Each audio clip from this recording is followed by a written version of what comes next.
네, 오늘도 두 분의 전문가와 정치권 소식 살펴보겠습니다. 황장수 미래경영연구소 소장, 조유진 처음헌법연구소 소장 나오셨습니다. 어서 오십시오. 안녕하세요. 안녕하십니까. 먼저 이 소식부터 살펴보겠습니다. 정부가요, 2002년부터 월드컵 이후 사용해왔던 다이나믹 코리아라는 국가 브랜드를 대신해서 새로 만든 크리에이티브 코리아가 표절 시비에 휩싸였습니다. 문구와 그 색깔이 좀 비슷하다는 얘기인데 어떻게 좀 보고 계세요, 황 소장님? 예, 저는 일단 정권이 임기 말로 가고 있는데 굳이 새로운 국가 브랜드를 만들 필요가 있었을까? 네. 근데 문제는 뭔가 하면 35억이나 되는 돈이 들어간다는 거 아닙니까? 네.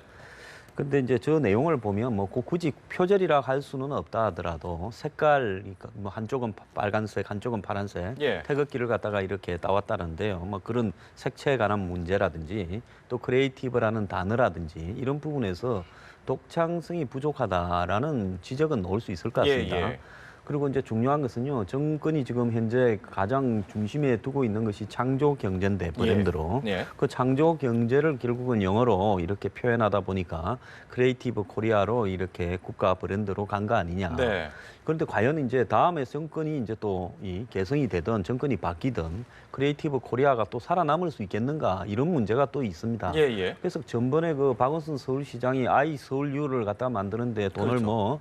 20조인가 이렇게 20억인가 이렇게 썼다고 비판이 좀 있고 그러지 않았습니까? 네네. 그런데 그런 것처럼 이런 어떤 국가 브랜드를 통해서 뭔가 업적화하는 이런 부분들은 이제는 좀 지양돼야 되지 않나라는 생각입니다. 네, 저희들이 물론 디자인 전문가들이 아니기 때문에 표절이다 아니다 이렇게 따져볼 수는 없겠지만 지금 황 선생님 말씀하신 대로 그런 부분이 있습니다. 지금 임기 말에 그동안 써왔던 브랜드를 굳이 바꿔가면서 표절 논란 휩싸인 부분에 대해서는 네. 분명히 좀 문제가 있지 않나 이런 생각이 좀 들어요.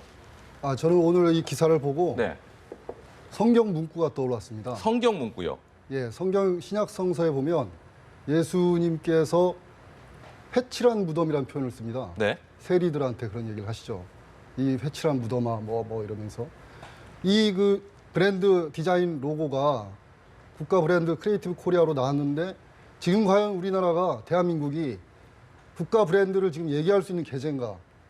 임기 말이라는 말씀도 하셨지만 지금 현재 우리나라 모든 면에 있어서 글로벌 스탠다드에서 뒤처지고 있습니다. 예. 이게 상당히 심각한 문제인데요. 이런 상황에서 단지 이렇게 이쁜 로고 만들어가지고 저는 그게 표절이든 아니든 이건 일단 부차적인 문제고 예. 지금 국경 없는 기자회에서 언론 자유 지수 지금 제가 연합뉴스 TV에 와 있지만 언론 자유 지수가 현재 130개 국가 중에서 70위 예. 거의 최하위죠. 참여정부 때 30위였습니다. 2배나 넘게 추락을 했습니다. 부패지수 어떻습니까? OECD 국가 중에서 최하위입니다. 네. 34개 국가 중에서 27위입니다. 이런 상황에서 내실을 다져가지고 이런 것들 다시 끌어올릴 생각을 해야지 단지 보기 좋은 로고 디자인 해가지고 네. 어떻게 해보겠다. 이거는 저는 앞뒤가 뒤바뀌었다 이렇게 생각합니다. 네. 예. 표절 논란을 넘어서 지금 불필요한 괜한 국가 브랜드를 만들고 있다 이런 비판을까지 좀 나오고 있는 상황인 것 같습니다. 알겠습니다. 이 부분에 대해서 정부는 일단 검토를 충분히 했다라고 얘기하는데 어떤 논란으로 이어질지 한번 지켜봐야 될 것 같습니다. 다음 소식 살펴보겠습니다. 새누리당이 어제 의원총회를 열어서 8월 9일 날 있을 전당대 룰을 결정을 했습니다. 내용 성임 앵커의 설명 듣고 이야기 나눠보겠습니다. 최경환, 유승민 의원의 불출마로 절대 강자가 없는 군웅할거 양상의 새누리당 당권 레이스. 친박계는 최경환 의원을 대신해서 8선 맏형 서청원 의원의 출마를 강하게 압박하고 있습니다. 또 이주영 의원에 이어서 이정현 의원도 오늘 공식 출마 선언을 하고 홍문종, 한선교 의원도 출마를 저울질이지만 존재감이나 표 결집력에 있어서는 역부족이라는 게 친박계의 판단입니다. 제일 연장자이고 또 제일 다선인 그리고 서청원 대표의 그런 모든 의원들을 어우를 수 있는 그러한 경험 이런 부분들을 높이 평가를 한 거 아니냐. 하지만 서청원 의원이 강하게 고사를 하는 데다가 설사 출마를 하더라도 이주영, 이정현 의원을 주저앉힐 수 있을지도 미지수입니다. 김용태 의원에 이어서 정병국 의원도 출마 선언을 할 예정인 가운데 비박계는 나경원 의원의 기류 변화가 눈에 띕니다. 나경원 의원은 서청원 의원이 나선다면 당권 도전을 고려할 수 있다고 밝히면서 조건부 출마 가능성을 시사한 상태인데요. 최경환, 유승민이라는 거물이 빠진 채 전대가 치러지면서 흥행에는 빨간불이 켜졌지만 당내 선거마다 나타났던 극심한 개팍 대결 양상은 옅어지지 않겠냐는 전망도 나오고 있습니다. 네, 하나씩 짚어보겠습니다. 전당대회 룰이 결정됐는데 1인 1표제 또 대표 최고위원 분리 선출 형식으로 이제 결정이 됐습니다. 룰이 결정되면 앞서서 이제 황 소장님께서도 그 친박계의 어떤 교통 정리라든지 이런 부분에 대해서 이제 이야기가 충분히 더 이루어질 것이다 이렇게 전망을 해주셨었는데 어떻게 좀 정리가 될 것 같습니까? 어떻게 보세요? 예, 지금 뭐 어쨌든 그 이정현, 이주영 그리고 서청원 이렇게 세 명이 나와서는 성산이 별로 없죠. 네. 지금 최경환 전 부총리가 들어간 부분은 결국은 최 전 부총리가 총선에 책임이 있다 이런 부분이었는데 지금 서청원 그 전 대표가 출마를 망설이고 있는 것은 전 지도부의 최고위원으로 있었는데 예. 그러면 서청원은 책임이 없냐 이런 이야기가 나올까봐 이제 그렇게 하는데 결국은 제가 볼 때는 이 주변에 간청에 못 이겨서 나오는 형식을 밟지 않겠는가 이렇게 보고 있습니다. 결과적으로 나올 것이다라고 그런다면 전망하시는 거군요. 네. 이제 이 출마를 그 사전에 교통 정리를 못한 채 이 비박도 다수, 친박도 다수가 대표에 출마했다가 마지막에 이제 이 여론 내용이나 이런 것들을 보고 네. 단일화하는 네. 그런 수순이 되지 않을까 그렇게 봅니다. 예, 예. 그래서 일부는 아예 출마를 안 할 수 있겠지만은 예.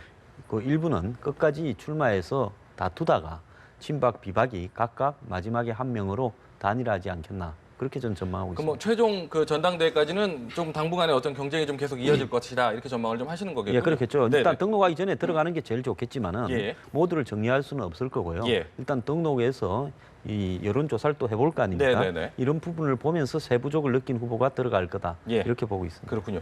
좀 어떻게 좀 전망을 하세요 지금?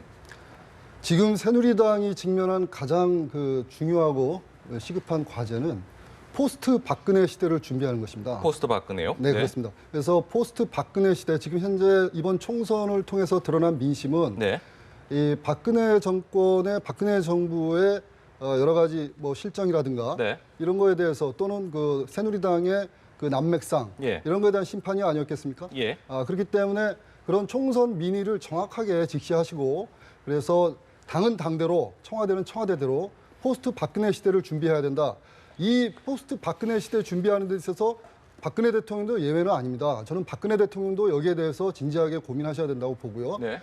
지금까지 역대 정권의 흥망을 보면은 항상 이 포스트 그 대통령이 자기 이후 시대를 얼마만큼 잘 준비했느냐 여부에 따라서 그 이후에 전국이라든가 또 국민들의 어떤 생활에 결정적인 영향을 미칩니다. 예. 그래서 박근혜 대통령도 여기에 대해서 그 관심 있게 해야 된다고 보고요. 네. 그래서 최근에 이제 뭐 보니까 당권 경쟁을 놓고 최경환 의원이 불출마 선언을 하고 서청원 의원의 이제 출마 요구가 나오고 있는데 저는 이게 어느 정도 사실 그동안 박근혜 대통령의 소위 말하는 박심이 오리무중 아니었습니까? 근데 최근 일련의 사태를 보면서 이게 어느 정도 이제 박심이 정해지는 게 아닌가, 박 대통령의 마음이 어느 정도 또 정리된 게 아닐까. 아무래도 새누리당은 박근혜 대통령의 영향력에서 자유롭지 못하기 때문에 예. 그래서 어느 정도의 교통 정리가 이미 이루어졌다. 네. 저는 뭐 이렇게 조심스럽게 한번 관망을 해보고요. 네. 서청원 전 대표도 지금 현재는 이제 초재선 의원들이 연일 지금 찾아가고 있는데 지금 뭐 고사하고 계시지만 아마 조만간 결단을 하시지 않을까 저는 그렇게 예상하고 있습니다. 네. 이런 가운데 오늘 뭐 어쨌든 결론이 났습니다. 컷오프 도입하기로 결론이 났는데 이렇다면 좀 어느 정도 부담이 좀 덜할 부분도 있을 것 같아요. 근데 컷오프가 좀 의외인데요. 왜냐하면 지금 후보들이 아주 난립을 해가 대표 후보가 한 뭐 10명이 나왔다 이러면 한 뭐 중간에 한 4명 정도를 자르고 한 6명 정도를 올린다. 네. 이런 컷오프가 의미가 있을 거라고 보지만은 지금 합쳐서 후보가 기껏해야 지금 현재 5명 안팎일 건데 굳이 컷오프를 할 필요가 있을 것인가? 네. 그런 그럼 인원위는 왜 나왔을까요? 그러니까 이제 제가 볼 때 아무래도 친박이 컷오프를 시켜야 후보 난립을 갖다가 막을 수 있는 이런 부분에서 좀 유리한 위치에 있다. 이런 부분들 때문에 지금 룰을 둘러싸고 친박, 비박이 각각 서로가 자기가 유리한 부분들을 예. 교환한 거 아닌가 이렇게 봅니다. 예, 예. 지금 컷오프 얘기도 나오는 상황에서 어제 한 장의 사진이 좀 찍힌 게 좀 주목을 받고 있습니다.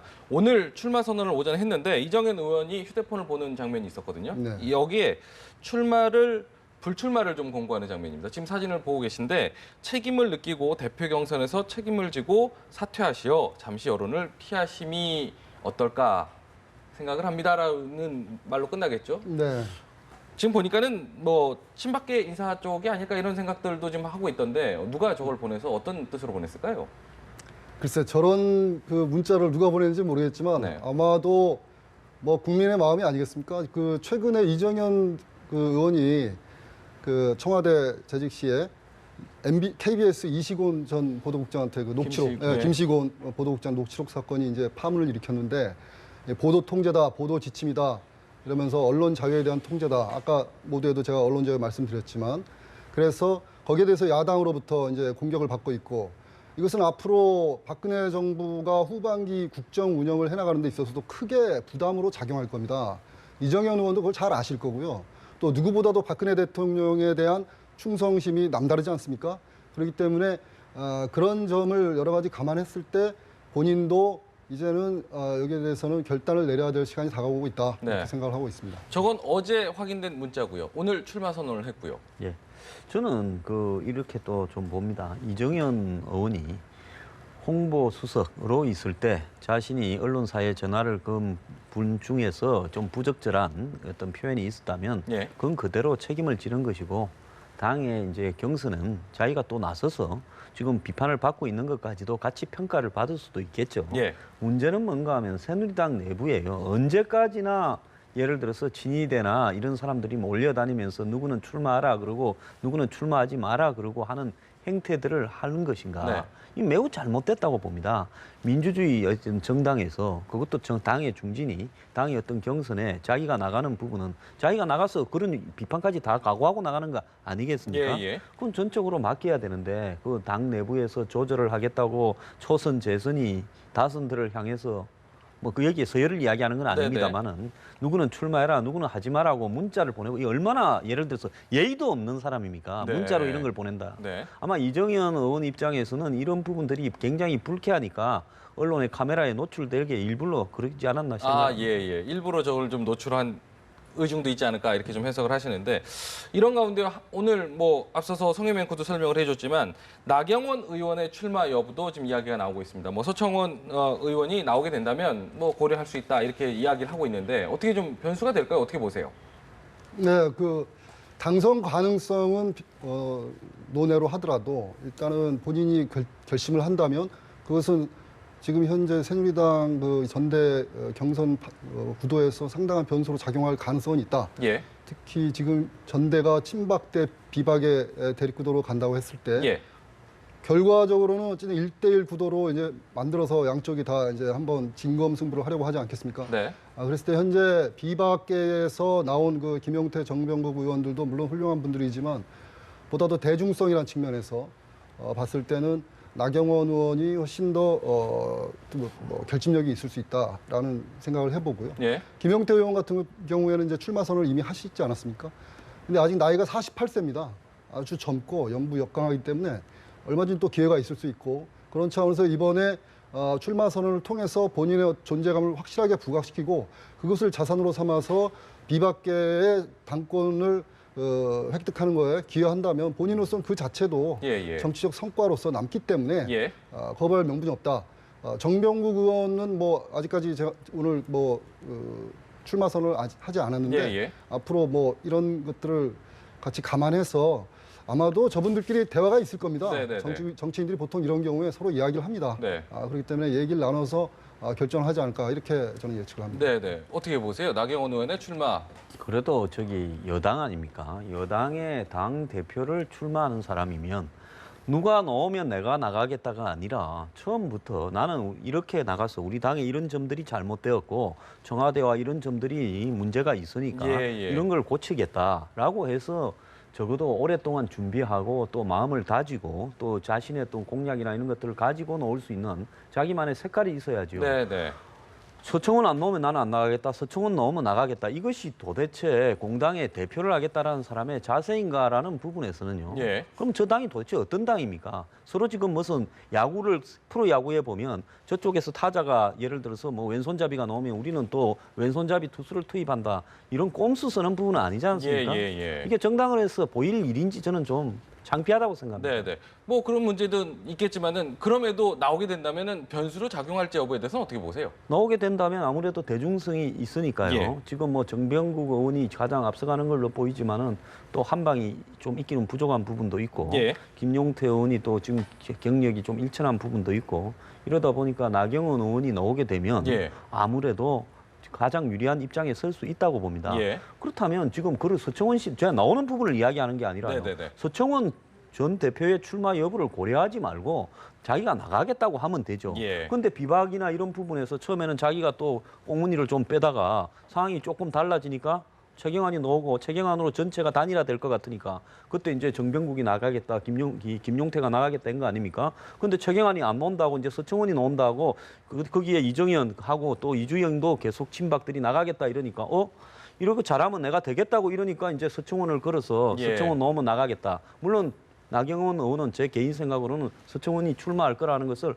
확실히 알고 그 이야기를 했다 봅니다. 아, 그렇군요. 뭐 어쨌든 비전을 좀 보여줄 수 있는 당대표 후보가 좀 됐으면 좋겠다라는 부분을 좀 지적해 주신 것 같습니다.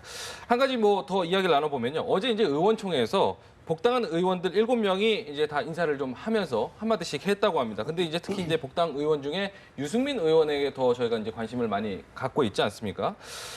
아픈 기억에 매달려서 이제 싸우지 말자 이런 말을 했다고 하던데 친박에서도 어쨌든 박수로 호응을 일단 하긴 했다고 하더라고요. 어떻게 좀 보셨어요? 그 상황을? 유승민 의원 입장에서는 사실 마음의 부담이 좀 있을 겁니다. 총선 당시에 그 몇 가지 발언했던 거 이런 것 때문에 이제 박근혜 대통령이나 친박 세력과 이제 척을 지면서 결국은 이제 탈당이라는 그런 극단적인 수단까지 동원했어야 됐는데 네. 그런 과정에서 사실 최대의 수혜자는 유승민 의원입니다. 그리고 이것은 이제 당내 그 친박들의 입장에서 봤을 때는 유승민 의원은 과거에 박근혜 대통령이 그 대표 최고위원 시절에 비서실장까지 했고 예. 누구보다도 박근혜 대통령의 혜택을 많이 받은 분이죠. 그런 분이 대통령한테 이제 각을 세우니까 네. 이것은 어디까지 당내 역학구도의 문제입니다. 당내 입장에서 봤을 때는 상당히 이제 거기에 대해서 소위 말하는 배신자라는 낙인을 찍게 되는 거죠. 예. 그렇기 때문에 유승민 의원이 이번에 또 복당하는 과정에서도 또 당에 많은 부담으로 작용했던 게 또 사실이고요. 그것은 뭐 그 옳고 그름과 어떤 가치의 문제를 떠나서 네. 하나의 공당의 입장에서는 그것이 어쨌든 그 과정에서 여러 가지 분란이 있었기 때문에 예. 본인이 이제 그것을 풀어야 되는 거죠. 그래서 어제 그렇게 얘기한 것은 본인의 그런 그 부담을 좀 덜고 이제 당 내에서 뭔가 화합에 어떤 나서는 그런 제스처를 취하기 시작한 거다. 예. 저는 이렇게 진단을 합니다. 네. 대통령과 국회 간의 권력의 어떤 역학관계 문제를 갖다가 이렇게 유승민 의원이 국회법 개정으로 좀 뒤집으려 한 거 아닙니까? 예. 그런 과정에서 틀어진 대통령과 직접적인 어떤 트러블이라고도 볼 수 있는 문제지 않습니까? 그런데 그 이후에 유승민 의원이 뭐 이 민주공화국 이야기하고 또 권력은 국민으로부터 나온다 이야기하면서 은유적으로 표현한 부분이 결국 새누리당은 민주정당이 아니고 새누리당의 이 모든 힘은 이 당원으로부터 나오는 게 아니고 다른 일인으로부터 나온다 이런 이야기를 해왔던 거 아닙니까? 네네. 그래서 공천 배제의 대상이 되어서 그 난리를 치르다가 결국은 유승민 의원을 뭐 거의 당선시켜주다시피 하는 이상한 결론으로 또 난 거 아닙니까? 예. 그러다가 그 사람의 복당을 둘러싸고 또 논란이 벌어졌을 때 일이 될 바에야 그냥 조용히 복당을 시켜주든지 그 또 난리를 쳐서 사무총장이 물러가고 사무부총장이 물러가고 해놓고 또 친박은 또 이 복당 신고식에서 호되게 이 자아 비판을 갖다가 하도록 만들겠다 하더만은 어제 또 박수를 쳤대요. 예. 이 새누리당을 하는 걸 보면 밑도 끝도 없습니다. 뭘 하나를 제대로 이 누가 옳고 그르고를 떠나가지고요. 예. 뭐라고 이야기를 했으면 거기에 따르는 마무리를 제대로 해야죠. 네. 지난 총선 때도 그렇게 유승민 의원을 가지고 난리를 쳤으면 네. 빨리 그냥 컷오프를 일착을 시키든지 예. 안 그러면 뭐 공천관리위원회에서 정리를 하든지 해야 되는데 네.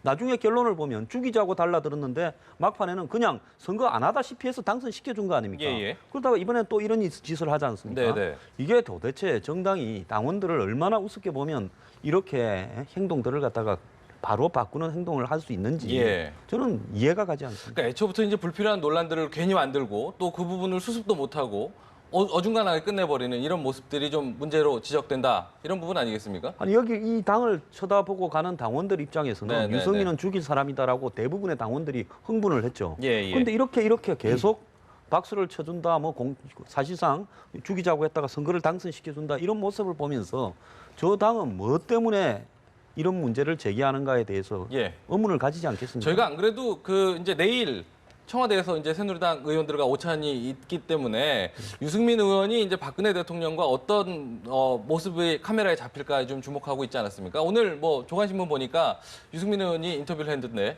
악수를 좀 하고 싶다, 좀 만나보고 싶다, 오해를 풀고 싶다 이런 얘기를 했더라고요. 어떻게 좀 보세요? 본인이 복당 이후에는 자극하는 발언을 하지 않고 상당히 낮은 자세, 로키를 유지하고 있지 않습니까? 예. 본인 아마 내년에 대권의 꿈이 있을 겁니다. 제가 볼 때 틀림없이 예. 그걸 지향할 거라 보는데요. 그렇다면 지금 현재 권력의 1인자인 대통령과 이렇게 부딪혀서 계속 트러블을 만드는 부분이 그러면 지금 본인의 어떤 정치적 기반이 어디입니까? 대구지 않습니까? 그건 굉장히 불리하다라고 보고요. 예. 또 유승민 의원이 새누리당과 여러 가지 정책적으로 지금 다름이 많은데 네. 왜 새누리당에 복당합니까? 나가서 국민의당에 가든지 나가서 당을 하나 만들든지 하지. 그거 안 하는 이유는 뭔가 하면 그런 어떤 대선에 나간다든지 이런 행동을 할 때 예. 혼자서는 어렵다. 어쨌든 큰 집에 들어가서 머리를 좀 숙였다가 나중에 좀 큰 꿈을 품겠다 이런 생각이 있을 거 아닙니까? 네네. 그럼 유승민 의원은 그 계산해서 그렇게 할 거고요. 청와대는 유승민 의원이나 김무성 전 대표 같이 불편한 사람이 대통령과 악수하는 그림을 각오하고 또 내일 오찬을 하자고 한 것은 청와대 입장에서 봤을 때도 당 내분을 이 전당대회를 앞두고 수습하는 모양을 보이면서 네. 대통령이나 어떤 청와대의 입장이 당 내에 관철되는 형식상의 어떤 모양을 국민들 앞에도 보일 필요가 있지 않느냐. 예. 그런 이해관계가 서로 맞아 떨어졌으니까 내일 밥 먹겠죠. 예. 그럼 내일은 어쨌든 악수한 장면 좀 볼 수 있을까요? 그 당연히 그 장면 찍으려고 지금 서로가 밥 먹는 네. 거 아니겠습니까? 알겠습니다. 어떻게 좀 전망하세요? 어떻게 좀 보세요? 내일 오차는 뭐 저는 이것은 관례적인 것이라고 보고요. 통상 여당 의원들이 이제 총선이 끝나면 당선된 의원들을 모아서 오찬을 합니다. 대통령이. 네. 그리고 이게 이제 8개월 만에 여당 의원들과 박 대통령이 이제 오찬을 하게 되는 그렇죠. 거죠. 일반적으로 대통령이 소속 의원들이나 그러니까 또는 뭐 다른 뭐 예를 들어서 상임위원장들이나 이렇게 해서 오찬을 할 때 특히 자기 당 사람들과 그 오찬이나 이런 회동을 할 때는 단체로 할 때는 예. 보통 그 전이나 후에 사전 또는 사후에 독대를 하는 경우가 종종 있습니다. 예. 뭐 늘 그런 것은 아닌데 예. 당 지도부나 예, 예. 주요 인사를 따로 시간을 잠깐 내서 네. 사전에 잠깐 티타임을 갖고 또는 끝나고 나서 하기도 합니다. 그런데 이제 사전에 만나느냐 사후에 만나느냐에 따라서 네. 그 정치적 의미가 조금 다릅니다. 그러니까 사전에 예를 들어서 대통령이 누군가 독대를 한다 그러면 좀 맥이 빠진다고 할까요? 그러니까 자기들끼리 이미 다 얘기하고 정리하고 그 다음에는 그냥 뒤풀이 정도로 이제 되는 거죠. 네. 반면에 사후에 그러니까 오찬이 끝나고 독대를 하는 경우에는 독대 내지는 따로 이렇게 만나는 경우에는 예. 뭔가 그 의미가 거기에서 논의된 내용을 좀 정리하는 네. 그래서 그런 정치적 의미가 조금 그 뉘앙스의 차이가 있어서 그것을 가지고 신경전을 벌이기도 합니다. 네. 그래서 내일 어떤 모양이 연출될지는 이제 두고 봐야 되겠지만 그렇다고 해서 내일 당장 박근혜 대통령이 유승민 의원과 독대를 하실 것 같지는 않고요. 예. 어느 정도 뭐 대국민용의 그런 좀 그림은 연출될 가능성도 있다. 네네. 뭐 그렇게 저는 짐작을 합니다. 알겠습니다. 많은 분들이 이제 내일 그 청와대 회동을 좀 주시할 것 같습니다. 다음 이야기 나눠보겠습니다. 국민의당 소식인데요. 국민의당은 어제 이제 비대위 인선 결과를 발표했습니다. 이 내용 성희명 앵커 설명을 듣고 이야기 나눠보겠습니다. 네, 박지원 비대위는 총 12명으로 구성됐습니다. 박지원 위원장을 비롯해서 호남의 주승용, 조배수, 권은희, 수도권의 김성식, 비례대표 신용현 의원까지 현역 6명이 이름을 올렸고요. 원내와 원외 인사의 균형을 맞춘 셈인데요. 지역과 성별 또 연배에서도 철저하게 균형에 방점을 찍었습니다. 혹자는 왜 호남이 12명 중 3분의 1밖에 안 되는 4명이냐? 라고 불평을 합니다. 지역 안배를 통해서 컨비네이션을 해주지 않으면은 우리는 마치 호남 향후의 국민의당 지부처럼 보입니다.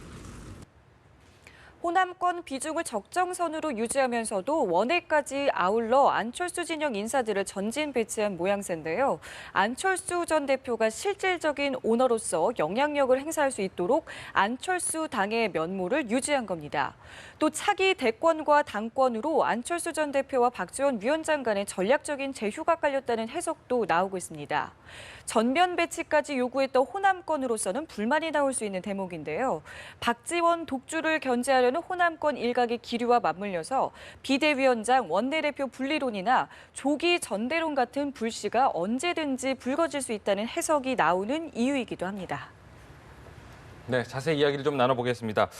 애초에 이제 안철수 전 대표가 이제 사퇴를 하고 비상대책위원회가 만들어졌을 때 비대위원회는 호남 쪽, 그러니까 안철수 전 대표가 이제 이선으로 좀 빠지면서 호남 쪽이 좀 전면에 설 것이다 이런 얘기가 나왔었는데 전망이 나왔었는데 적절히 좀 그래도 좀 안배에 신경을 많이 쓴 것 같아요. 지금 뭐 언론에는 6대 6이다. 네. 박지원 원내대표가 그러니까 비대위원장까지 포함해서. 그렇죠. 그리고 또 어떤 데는 7대 5다 이런 제가 봤을 땐 7대 5가 맞는 것 같아요. 예. 그래서 이제 전체적으로 보면 뭐 지역 안배나 또 이 각종 계파 안배 이런 부분을 조금은 신경을 썼는데 네. 안철수 대표가 물러가고 난 이후에도 비대위의 그 성원 구조가 어쨌든 안 대표의 영향력이 관철될 수 있는 구도는 만들었다. 네. 그리고 현재 뭐 박지원 비대위원장이 철저하게 친안적인 행보를 보이고 있지 않습니까? 예. 여기서 이제 하나 좀 의문은요. 자, 안철수 대표가 사퇴하고 나니까 저 당에서 제기되었던 지금 리베이트 의혹 문제가 기사에서 언론 기사에서도 사라져 버렸어요. 아, 예. 그러면 외초에 문제가 안 되는 걸 안철수 대표 사퇴시키기 위해서 문제로 삼았다는 겁니까? 문제가 심각했는데 안철수 대표가 정치적으로 사퇴했다라는 거고 예. 그다음에 그 당에 있는 그 문제와 둘러싼 법적인 책임, 공당이 국민의 세금으로 선거 보조금을 받아서 저지른 그런 행태들의 문제, 예. 그거는 전혀 별개의 문제인데요. 예. 왜 그런 문제들이 또 사라져 버렸는가 예. 하는 부분에 봤을 때 저는 이 수사는 검찰도 이해가 안 가고 예. 또 언론도 이해가 안 가고 여러 가지 이해 안 가는 게 굉장히 많습니다. 예, 예. 아니 그러면 그동안에 이제 그 문제는 검찰 쪽으로 넘어가 조사를 좀 지켜보는 쪽으로 넘어간 거 그동안의 논란은 안철수 전 대표의 정치적인 문제를 좀 문제 삼았던 부분이라서 지금은 사라졌다고 해석할 수 있는 부분은 아닐까요? 아니 어쨌든 지금 이 일과 관련해서 예. 김수민, 그다음에 그 왕주연, 그다음에 박선수, 그다음에 안철수로 이어지는 과정에서 예, 안철수 대표가 분명히 저는 개인적인 입장이지만은 네. 해명할 부분도 있다고 보거든요. 예. 근데 그냥 그만둔 거지. 정치적 책임을 주고 예, 예. 일과 관련해서 해명한 부분은 없단 말입니다. 예. 그러면 대한민국의 법적인 문제는 정치적인 책임만 지면 다 없어져 버리는 것인가? 네, 네. 그럼 또 지금 수순이 박선수까지 조사를 하고 이제 끝났지 않습니까? 예. 그러면 검찰은 이걸로 끝내겠다는 건가? 그렇다면 이 문제가 애초에 봤을 때 뭡니까? 정치적으로 한 수사라고 오해를 받을 소지도 있지 않겠습니까? 예. 그렇다면 이 문제는 누가 어디까지 잘못했는가? 그럼 박선숙은 안철수에게 얼마만큼 보고를 했는가? 예, 예. 안철수 대표는 얼마만큼 알고 있었는가? 김수민을 어떻게 해서 만나게 됐는가? 예. 이런 이야기도 확인은 돼야 되지 않겠습니까? 예. 그냥 넘어가는 것이 안철수 대표한테 유리할 거라고 보는가? 저는 대선 때 이야기 또 반드시 나올 거라고 봅니다. 예, 예. 그럼 안철수 전 대표의 책임 부분을 분명히 지적을 해서 안철수 전 대표가 좀 사퇴를 했기 때문에 아까 말씀드린 대로 좀 이선으로 빠지지 않을까 싶었는데 어느 정도 안배가 됐다는 거는 어떤 의미로 좀 해석을 좀 해야 될까요? 네, 그 말씀을 드리기 전에 먼저 왜 그러면은 리베이트 이 스캔들이 왜 언론에서 사라졌는가 증발하지 않았습니까? 예. 지금 황 소장이 말씀하신 예. 저는 그게 뭐 어떤 의도가 있다기보다는 이렇게 생각합니다. 그러니까 안철수 대표가 어쨌든 정치적 책임을 졌고 예. 천정배 대표까지 공동으로 사퇴를 했고 그다음에 그 이후에 뭐가 터졌냐면 국회의원들 친인척 채용 문제가 이게 완전히 전면에 대두되면서 예. 이게 이제 여론에서 이제 당연히 이제 그동안 나오다가 사그라든 거죠. 그렇다고 해서 이게 뭐 끝난 건 아니고 당연히 계속해서 법적인 책임 추궁할 거라고 보고요. 그다음에 이번에 그 비대위 구성하고 안철수 대표 이후 오늘 뭐 또 인천 경영 포럼인가에서 강연 정치를 또 시작하지 않습니까? 예. 저는 이 일련의 과정을 보면서 일단 총평을 드린다면 국민의당이 발빠르게 전열 정비와 당 수습에 나섰다 이렇게 보고요. 네. 현재 국민의당은 당 조직이 전무합니다. 지금 바로 당 창당과 동시에 바로 총선에 뛰어들었기 때문에 네. 당 조직을 건설할 시간이 없었어요. 예. 근데 지금 현재 박지원 비대위원장 이분의 리더십은 이제 고민하지 않는다는 겁니다. 이분은 좌고우면하지 않고 결단하는 스타일이고 정치인은 자기의 결단에 대해서 책임을 지는 거다. 예. 이런 입장을 가지고 계신 분이고 다만 그 과정에서 결단을 할 때 다양한 의견 수렴, 박지원 대표의 특기가 또 의견 수렴을 아주 잘한다는 건데요. 예. 이번 과정에서도 인선 과정이라든가 이런 것도 모두 다 당의 여러 중진들과 의견을 나눴고 의견 수렴을 했다고 밝히고 있습니다. 예. 그래서 만장일치로 이번에 11명의 비대위원을 선임한 거 아니겠습니까? 그런 측면이 있기 때문에 이번에 전반적으로 안정된 인선을 했다고 보고요. 네. 이걸 바탕으로 안철수 대표가 자기의 장점인 경제 브랜드를 가지고 앞으로 이제 문재인 대표도 주말에 돌아오는데 문재인 대표와 함께 그 대선 레이스에 이제 속도를 낼 것이다. 저는 네. 이렇게 관망하고 있습니다. 그렇군요. 그리고 안철수 전 대표가 지금 말씀하신 대로 그 강행 정치를 시작을 하는 모양새인데 그동안에는 사퇴 이후에 외부에서는 지방 순회라든지 이런 것도 좀 이렇게 좀 권하기도 했지만 안 한다고 하더니 지금 나온 거는 본격적인 좀 어떤 계기가 있을까요? 원래 안철수 대표가 이 총선 승리 이후에 내년 2월까지로 자신의 공동대표 임기를 연장시켜 놨지 않습니까? 예. 그것은 원래 안철수 대표는 계속 대표직을 수행하면서 그 대표직이 가지고 있는 프리미엄을 이용을 해서 예. 당 내부도 장악하고 언론에 대한 노출도도 높여가려고 했겠죠. 예. 그리고 이제 어느 정도로 당도 장악하고 본인이 대선 주자로서 입지를 굳힌 다음에 물러가기 위해서 연장을 했던 거 아니겠습니까? 근데 이번에 이제 이 불의의 이 리베이트 의혹을 받아서 네. 물러나면서 네. 결국은 안 대표는 이제 본인이 물러난 이후에 어떻게 할 것인가, 당분간은 언론 지상에서 좀 빠져서 네. 자수하는 모습을 보일 것인가, 네. 아니면 곧바로 대선 행보에 뛰어들 것인가 하는 이 양 갈림길에 고민이 좀 있었을 거라고 보는데요. 예. 이번에 어제 있었던 인천의 그 조참 포럼에 네네네. 가서 경제 문제에 대해서, 경제 문제란 건 내년 대선의 가장 큰 쟁점이 경제 문제가 될 거라고 다들 보고 있지 예, 않습니까? 그런 부분에서 안 대표가 그걸 이야기를 했다는 것은 결국은 곧바로 대선 행보에 뛰어들어서 지금 네. 리베이트 의혹에 굴하지 않고 네. 자기 갈 길을 더 가겠다. 예. 대표 외부로는 대표직을 내려놓은 다음에 오히려 대선 행보가 더 가벼워졌다. 이런 모습을 보이려고 하는 것 같습니다. 앞서 이제 조희준 소장께서도 말씀하셨지만은 조만간 이제 문재인 더불어민주당 전 대표가 예. 이제 들어오지 않습니까? 예. 어떤 행보를 보일지 또 안철수 전 대표와의 어떤 변화는 또 없을지 이런 부분도 좀 궁금하긴 해요. 예, 문재인 대표가 히말라야 갔다가 부탄에 가서 무슨 이 행복, 그러니까 이 총량 행복 지수, 그걸 갖다가 이야기하겠다는 거 예, 아닙니까? 예. 그래서 국민들 간에 이 빈부격차가 없는 그런 부분을 갖다가 이야기하고 책도 쓰겠다 이런 이야기가 나와요. 네. 그래서 이제 그런 부분들을 문재인 대표가 이 강조를 하게 되면 그것도 결국 경제적인 문제지 않습니까? 예. 그러면 그 안철수 대표는 또 다르게 자기 나름대로 칼날을 이렇게 내세우면서 경제적인 문제로 서로 간에 부딪히는 부분이 예. 굉장히 좀 잦아질 거다 이렇게 봅니다. 그렇군요. 알겠습니다. 오늘 말씀은 여기까지 듣겠습니다. 황장수 미래경영연구소 소장, 조유진 처음헌법연구소 소장과 말씀 나눠봤습니다. 고맙습니다.